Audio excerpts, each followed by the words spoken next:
ప్రియమైన సహోదరి సహోదరులారా, దైవజనులారా, క్రీస్తు సందేశం కార్యక్రమానికి స్వాగతం, సుస్వాగతం.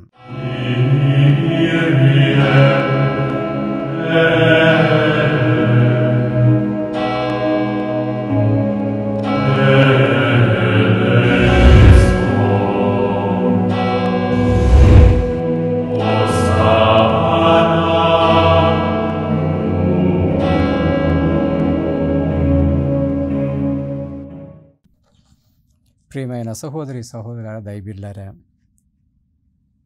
యేసుక్రీస్తు ప్రభు చాలాసార్లు ఆయనలో ఉండే ఒక ఆవేదన, చింత ఏంటి అనేటటువంటిది మనం చాలాసార్లు గమనిస్తూనే ఉంటాం. ప్రభు యొక్క ఆవేదన, చింత ఏంటి అంటే గనక ఈరోజు చాలా గొప్ప వాక్యాలు మనం వినబోతున్నాం. గలతీయులకు రాసినటువంటి లేఖ 6వ అధ్యాయము 15వ వచనంలో చదువుతున్నాం. గలతీయులకు రాసినటువంటి లేఖ 6వ అధ్యాయము 15వ వచనం చదువుతున్నాం. ఎవరైనను సున్నతి పొందినా లేదా అనే విషయము అనవసరం, కానీ ముఖ్యమైన విషయం ఏమనగా వారు నూతన సృష్టి అగుటయే ముఖ్యము. నూతన సృష్టిగా మారటమే చాలా ముఖ్యము అనేటువంటి విషయాన్ని ఎంత చక్కగా అక్కడ మనం చదువుతున్నాం. అందుకే అంటున్నాడు 16వ వచనంలో, తమ తమ జీవితములలో ఈ సూత్రమును పాటించు వారికి సమాధానము, కనికరము తోడగునుగాక. వారికి మాత్రమే కాదు, దైవ ప్రజలందరికీ లభించునుగాక. Praise the lord, hallelujah, praise the lord. ఈరోజు ఎంత గొప్ప వాక్యం మనం వింటున్నాం. యేసుక్రీస్తు ప్రభు ఎందుకు వచ్చాడు ఈ భూలోకానికి? ఎందుకు మన మధ్య జన్మించాడు? దేవుడు ఎందుకు మన మధ్య జీవింపచేశాడు? చాలా ముఖ్యమైన విషయాన్ని ఈరోజు పునీత పౌలుడు అర్థం చేసుకుంటూ అంటున్నాడు.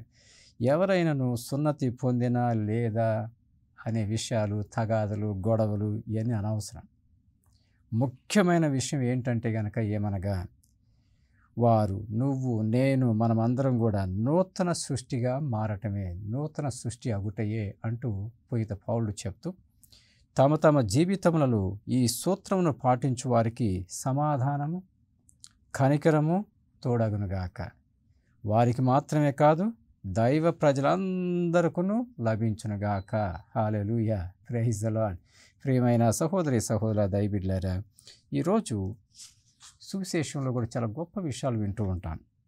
లూకా శుభవార్త 10వ అధ్యాయము 2వ వచనంలో చదువుతున్నాం. లూకా శుభవార్త 10వ అధ్యాయము 2వ వచనం చదువుతున్నాం. యేసు వారితో ఇట్లా నేను, పంట విస్తారము, కానీ పనివారు తక్కువ, కనుక తన పొలమునకు పనివారికి పంపవలసిందిగా యజమానిని ప్రార్థింపుడు.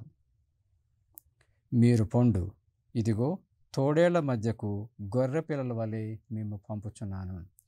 యేసుక్రీస్తు ప్రభు యొక్క ఆవేదన, చింత ఏంటో చూసారా? చాలా ఉంది మనుషుల్లో నేర్చుకోవాల్సినటువంటిది. నూతన సృష్టిగా మారటం అంటే ఏంటి అనేటటువంటిది. అందుకే యేసయ్య వారితో ఇట్లా నేను, పంట విస్తారము, కానీ పనివారు తక్కువ, కనుక తన పంట పొలమునకు పనివారిని పంపవలసిందిగా యజమానుని ప్రార్థింపుడు. మీరు పొండు, ఇదిగో తోడేళ్ల మధ్యకు గొర్రెపిల్లల వలె మేము పంపుచున్నాను. దేవుని రాజ్యం సమీపించిందని చెప్పండి జనాలకి. మనోపరివర్తన, హృదయ పరివర్తన చెందేటట్లుగా అందరినీ చేయండి అంటూ, దేవుడి రాజ్యాన్ని గురించి అర్థం చేసుకోండి అంటూ ఎంత గొప్ప విషయాల్ని చూపుతున్నాడు. ప్రియమైన సహోదరి సహోదర, దైవజనులారా, ఈరోజు ఈ వాక్యాలను అర్థం చేసుకోవటం కోసమై నూతన సృష్టి ఎలా ఉంటుంది, ఎలా మారతాము, ఎలాంటి పరిస్థితుల్లో ఎలాగ ఉంటవి అనే దగ్గర ఈరోజు 1-2 విషయాల్ని, మరీ ముఖ్యంగా పునీత ఫిలిప్ నేరి గురించి 2 మాటలు చెప్పుకోబోతున్నాం. ఫిలిప్ నేరి గారు, ఆయన 1515వ సంవత్సరంలో జన్మించాడు. ఫ్లోరెన్స్, ఇటలీ దేశంలో, ఇప్పుడున్న ఇటలీ దేశంలో ఫ్లోరెన్స్ ఆ ప్రాంతంలో జన్మించాడు. అతడు 3వ అపోస్తలుడిగా పేరు పొందుకున్నాడు. అపోజిల్ ఆఫ్ రోమ్, రోమ్ అపోస్తలుడు. రోమ్ నగరానికి వెళ్ళి అక్కడ చేసినటువంటి సేవను బట్టి 3వ అపోస్తలుడిగా పేరు తెచ్చుకుంటున్నాడు. మొదటి వాళ్ళు ఎవరు? పేతురు. రెండో వాళ్ళు ఎవరు? పౌలు. మూడో వాళ్ళు ఎవరు అంటే గనక ఫిలిప్ నేరి. ప్రియమైన సహోదరి దైవబిడ్డలారా, ఈరోజు 2-3 వాక్యాలు, 2-3 విషయాలు ఆయన గురించి మనం మాట్లాడబోతున్నాం. ఫిలిప్ దాదాపు 1500 ఆ ప్రాంతంలో ఆయన రోమ్ నగరానికి చదువుకోవటానికి వస్తున్నాడు. వాళ్ళ నాన్న బాగా చదువుకోవటానికి రోమ్ నగరానికి పంపిస్తున్నాడు. రోమ్ నగరానికి వచ్చినప్పుడు ఆయన రోమ్ నగరంలో దిగాడు, అన్నీ చూస్తున్నాడు. చాలా విచిత్రం అనిపించింది ఆయనకి. ఏంటో తెలుసా? అక్కడ ఉన్న పరిస్థితులను చూసి ఆవేదన చెందాడు.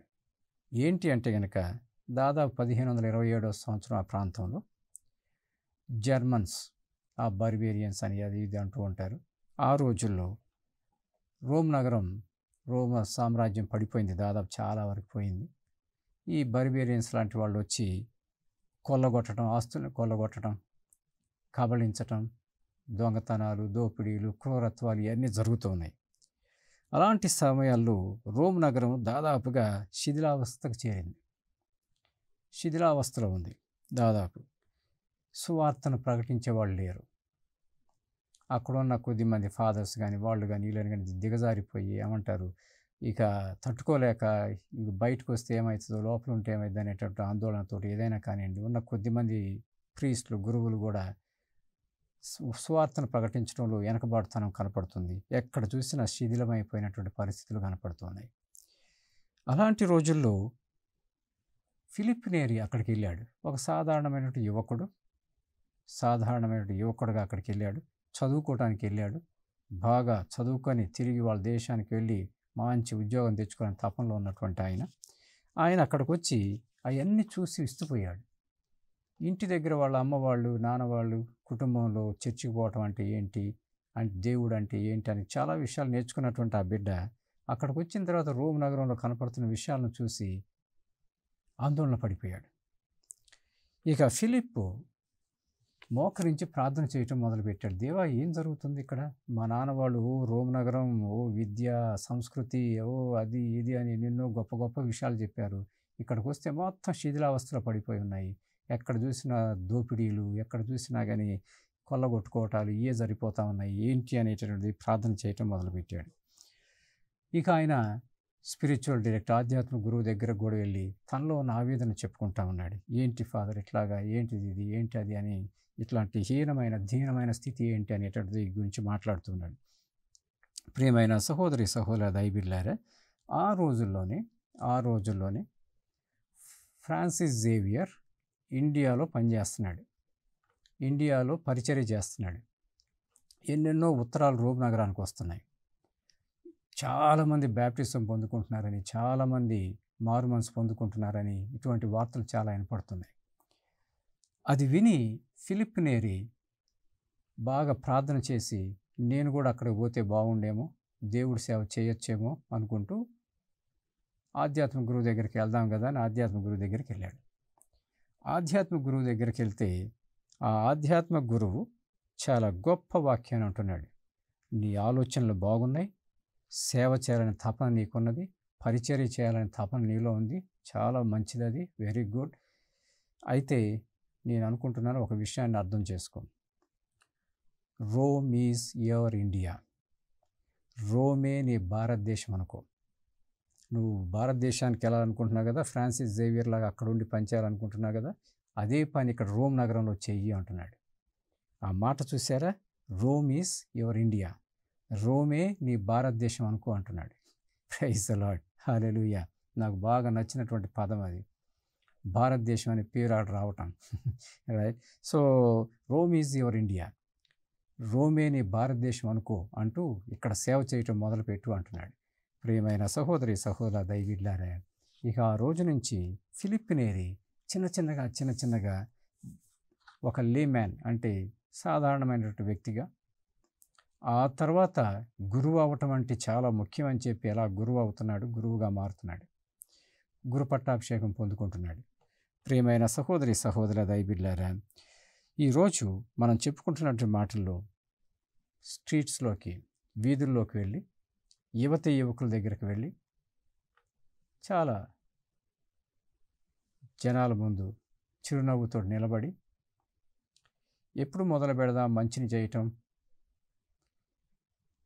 When are we going to start do good, when are we going to start to do good, ఎప్పుడు మొదలు పెడదాం మంచిని చేయటం అంటూ చిరునవ్వుతోటి అందరిని ఎలా ప్రోత్సహించడం మొదలు పెడుతున్నాడు అనేటువంటి మనం చూస్తాం.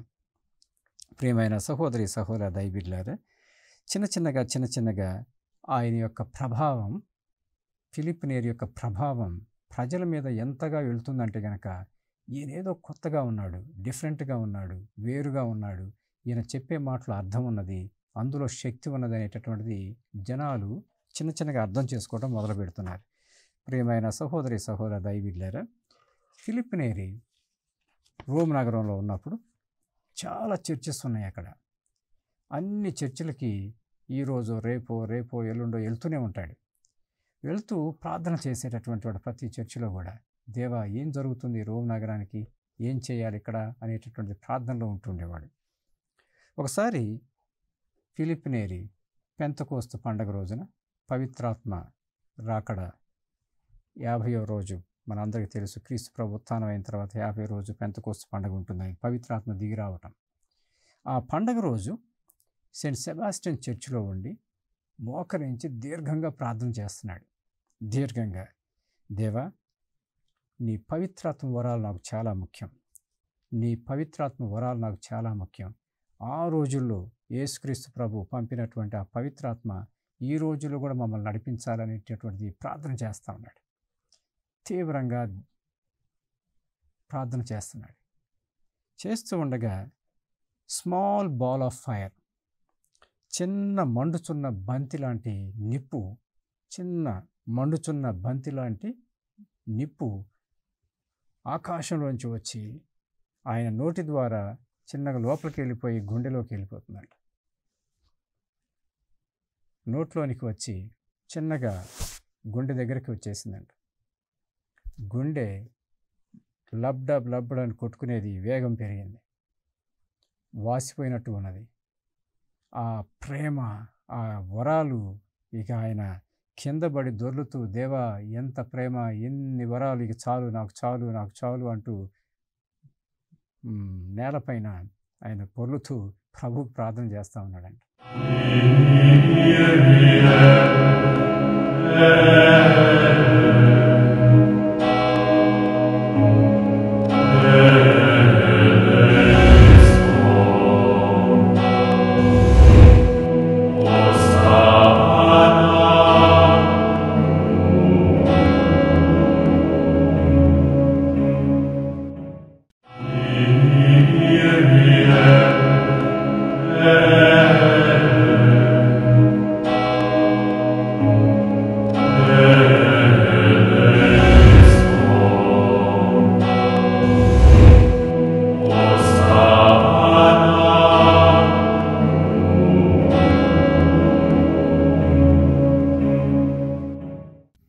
ప్రియమైన సహోదరి సహోదర దైవిడ్లారా, ఆ పవిత్రాత్మ వరాలు, మండుచున్న బంతి లాంటి అగ్ని ఏ విధంగా లోపలికి వచ్చి ఆయన్ని లోపల నుంచి ఆ దైవిక వరాలు, రోమ్ నగరంలో చేయాల్సిన పనులేంటి అని నడిపించడంలో ఎంతగా సహాయపడుతుందని మనం చూస్తున్నాం.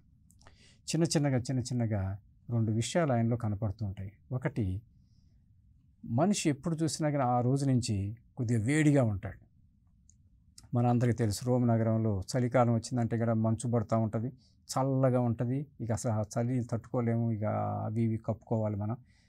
అలాంటి రోజుల్లో కూడా ఆయన మిద్దె మీదకి వెళ్ళి సన్నటి బట్టలు వేసుకొని అవి ఇవి కప్పుకోకుండా పైన ప్రార్థన చేస్తుండేవాడంట. ఆ రోజులో తెలిసినటువంటి ఈయన చిన్న చిన్నగా శిష్యుల్లాగా వస్తున్నటువంటి వాళ్ళు ఆయన దగ్గరికి వెళ్ళి, ఫాదర్ ఏంటి ఇట్లాగా ఎంత చల్లగా ఉంది, నువ్వేంటి ఇట్లా ఉన్నావంటే, నన్ను పట్టుకో అని పట్టుకుంటే వేడిగా ఉంటున్నాడు. ఆ పవిత్రాత్మ ఏ విధంగా ఆయన ఎప్పుడు చూసినా కానీ కొద్దిగా వేడిగా ఉండేటట్లుగా ఎలా ఉంచుతుంది అనేటట్టు మనం చూస్తున్నాం. రెండోది, గుండె లబ్డబ్ లబ్డబ్ అని పల్స్ రేటు కూడా చాలా పెరిగిపోయి ఉంటుంది. ఏం జరుగుతుందో తెలుసా వాస్తవానికి? ఎవరైనా కానీ కష్టాల్లో, బాధల్లో, శ్రమల్లో ఉండి ఆయన దగ్గరకు వస్తే ఆయన చెయ్యి తాకి ప్రార్థన చేస్తుంటే అనుకోకుండా వాళ్ళకి ఆ నూతన శక్తి, నూతన మహిమ వాళ్ళలోకి వచ్చి శాంతి, సమాధానం వెంటనే వాళ్ళలో కనపడుతుంటుందంట. అలాంటిది ఎన్నెన్నో అద్భుతాలు ఆయన ద్వారా చూడటం జరుగుతూ ఉంటుంది. ప్రియమైన సహోదరి సహోదర దైవజనులారా, ఈరోజు నూతన సృష్టిగా మారటం అంటే ఏంటి అనే దగ్గరికి వచ్చేళ్ళకి, ఫిలిప్ నేరి ఒక సాధారణమైన వ్యక్తిలాగా వస్తున్నాడు రోమ్ నగరానికి చదువుకుందామని. బాగా చదువుకొని మళ్ళీ తిరిగి వాళ్ళ ప్రాంతానికి, ఫ్లోరెన్స్ ప్రాంతానికి వెళ్ళి మంచి ఉద్యోగం తెచ్చుకోవాలని అట్లాంటి ఆలోచనతో వచ్చినటువంటి ఆయన రోమ్ నగరం శిథిలమైపోయి ఉండటం, దొంగతనాలు, దోపిడీలు, కబళించుకోవటాలు, కొల్లగొట్టుకోవటాలు, ఆస్తులు పాస్తులు ఇవన్నీ చూసిన తర్వాత ఎంత శిథిలావస్థలో చూసి ఎట్లా ఆయన మనసు కరిగిపోయి బాధలో పడిపోయి ఆందోళనలో ఉన్నాడు చూడండి. ఇక ప్రార్థనలోకి దిగుతున్నాడు, ఆధ్యాత్మిక గురువు దగ్గరికి వెళ్తున్నాడు, ఏంటి అనేది కనుక్కుంటున్నాడు, ఏం చేయాలని తపన పడుతున్నాడు. ఇక ఒక పాయింట్లో ఇండియాకి వెళ్తే ఎట్లా ఉంటుంది అనుకున్నాడు. రోమ్ ఈజ్ యువర్ ఇండియా అనగానే ఎలాగా రోమేని భారతదేశం అన్నట్లుగా ఎంత శ్రమ పడాలని దగ్గరికి వచ్చేళ్ళకి ఇక ప్రార్థనా జీవితం, ఆ పవిత్రాత్మ వరాలు ఏంటో చూస్తున్నామా మనం? ప్రియమైన సహోదరి సహోదర దైవజనులారా, ఆయన బతికుండగానే ఎన్నెన్నో అద్భుతాలు జరిగాయంట. ఎన్నెన్నో అద్భుతాలు ఊరక అర్థం చేసుకోవడం కోసమే మనం పౌల్ మాసిమో అనేటటువంటి అబ్బాయి రాజుగారి కుమారుడు. ఆ అబ్బాయి సడన్గా ఒకరిద్దరు సేవకులను పంపించి తొందరగా కోటకు రమ్మని చెప్పండి అని పంపించారు. ఇక మాసిమో అనారోగ్యంతో ఉన్నాడు, ఇప్పుడు కాబట్టి కాసేపు చచ్చిపోతాడేమో, రమ్మని చెప్పండి తొందరగా అని ఒక ఇద్దరిని సేవకులు పంపించారు. ఆ సేవకులు వచ్చి ఫిలిప్ నేరికి, ఇదిగో ఇట్లా మా పౌల్ మాసిమో రాజుగారి కుమారుడు చనిపోయేటట్లు ఉన్నాడు, రండి అని పిలుస్తాడు. పూజ జరగాలి అప్పుడు, అందుకని తొందరగా పూజలోకి వెళ్ళాడు. పూజ దివ్య కార్యక్రమాన్ని ముగించుకొని వెంటనే బయలుదేరి ఇక్కడికి వచ్చాడు, రాజకోటకు వచ్చాడు. ఆ రాజకోటలో ఈ అబ్బాయి అప్పటికే చచ్చిపోయి ఉన్నాడు, పౌల్ మాసిమో.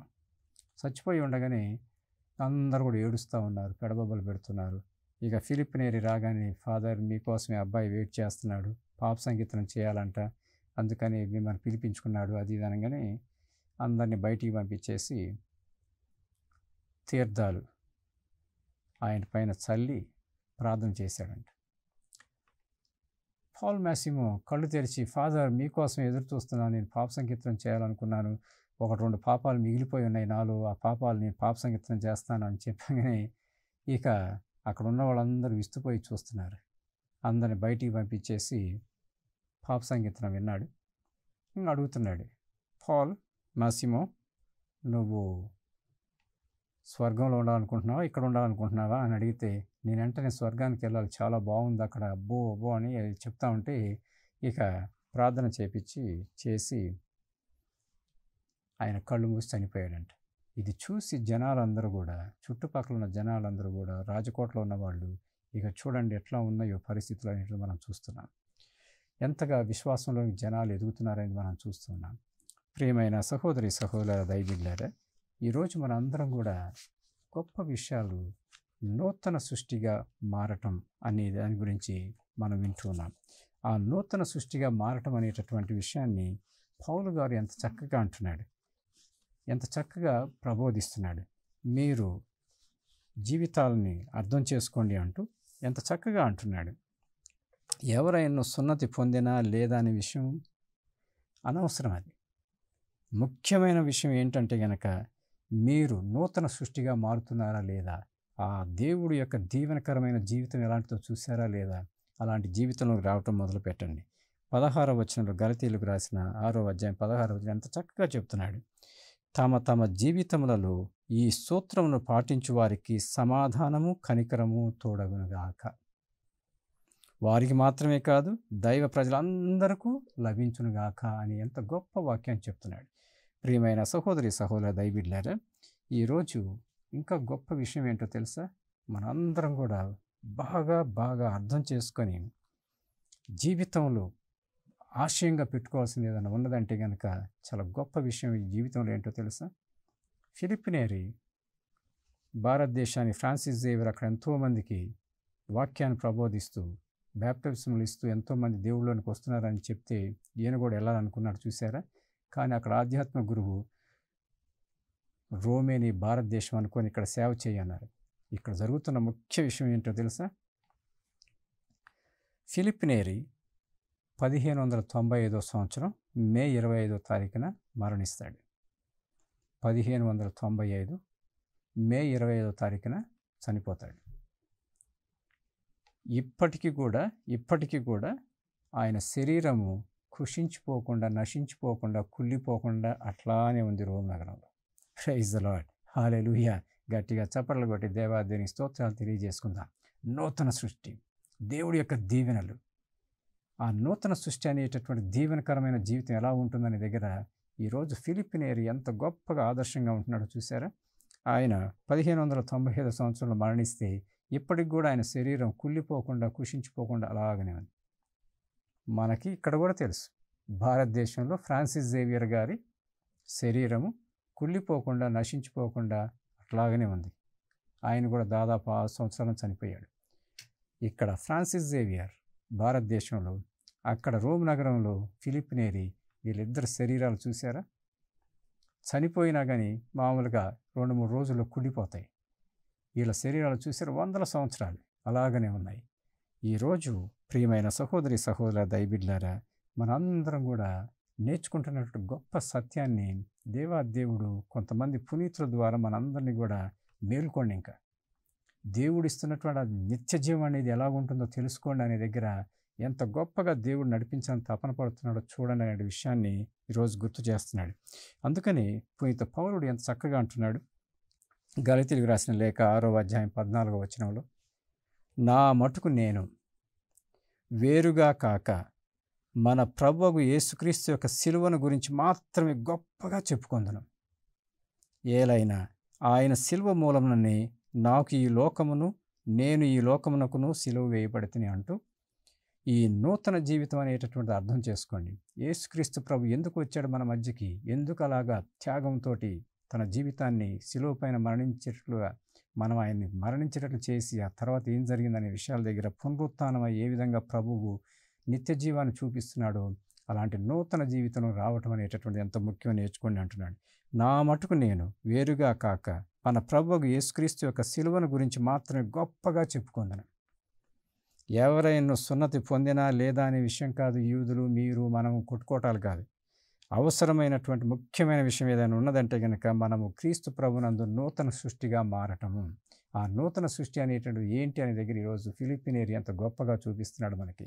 అందుకే ప్రభువు మళ్ళీ చాలాసార్లు ఈ విధంగా అంటున్నాడు.